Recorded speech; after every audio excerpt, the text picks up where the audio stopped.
الحمد لله حمدا كثيرا طيبا مباركا فيه. اللهم لا أحصي ثناء عليك أنت كما أثنيت على نفسك. اللهم صل على محمد وعلى آل محمد كما صليت على إبراهيم وعلى آل إبراهيم إنك حميد مجيد.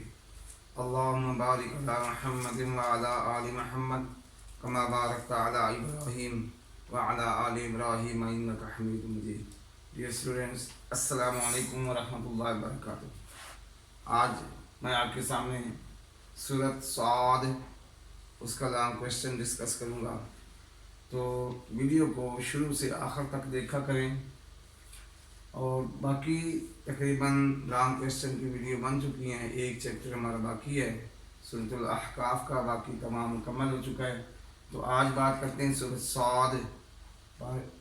اس میں سب سے پہلے آپ ہیڈنگ دیکھیں، تعارف کی ہیڈنگ دیں، وجہ تسمیہ کی، سورۃ کے نزول کا واقعہ، مضامین، علمی اور عملی نکات. اس میں آگے سب ہیڈنگ بنائیں گے، میں ڈسکس کرتا ہوں.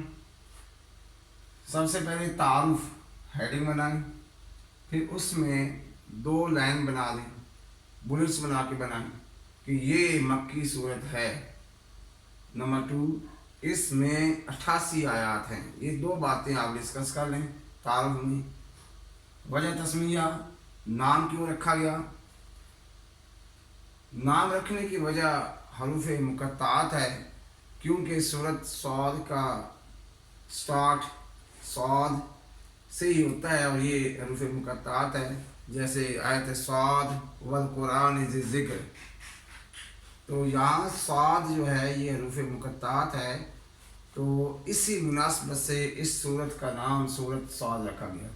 اس سورت کے نزول کا ایک خاص واقعہ ہے کہ ایک مرتبہ اہل قریش کی سردار حضرت ابو طالب کے پاس آئے اور کہنے لگے کہ آپ کا بھتیجا ہمارے بتوں کو برا کہتا ہے، اگر یہ چھوڑ دیں تو ہم کچھ آپ کے ساتھ تعاون کر سکتے ہیں، کچھ ہم آپ کی بات مان سکتے ہیں، آپ اس کو سمجھائیں. تو حضرت ابو طالب نے نبی صلی اللہ علیہ وسلم کو بلایا، ان سے بات چیت کی، ڈسکشن کی کہ یہ قریش کے سردار آئے ہیں، تو یہ معاملہ ہے، یہ ڈسکس کرنا چاہتے ہیں. تو اللہ کے نبی صلی اللہ علیہ وسلم نے فرمایا، کیا میں ان کو اس چیز کی دعوت نہ دوں جس میں ان کی بھلائی ہے، ان کی بہتری ہے؟ تو ابو طالب نے کہا، جی وہ کیا چیز ہے؟ اللہ کے نبی صلی اللہ علیہ وسلم نے فرمایا، وہ ہے لا الہ الا اللہ محمد رسول اللہ. میں تو اس کی دعوت دیتا ہوں. اہل قریش کپڑے جھاڑتے ہوئے نکل گئے کہ کیا تم ان تمام بتوں سے چھڑوانا چاہتے ہو؟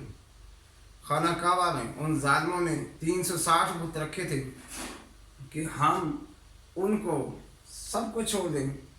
ان ھذا الا شیء عجیب، کہ یہ تو ایک بڑی عجیب چیز ہے کہ ہم سب کو چھوڑ دیں اور ایک اللہ کی پوجا کر لیں. تو وہ اٹھ کے چلے گئے. تو یہاں نقطہ یہ ہے کہ آج بھی کچھ دانشور ہمیں سکھاتے ہیں کہ ان کے بتوں کو کچھ نہیں کرنا چاہیے. ابراہیم علیہ السلام نے بتوں کو توڑا ہے.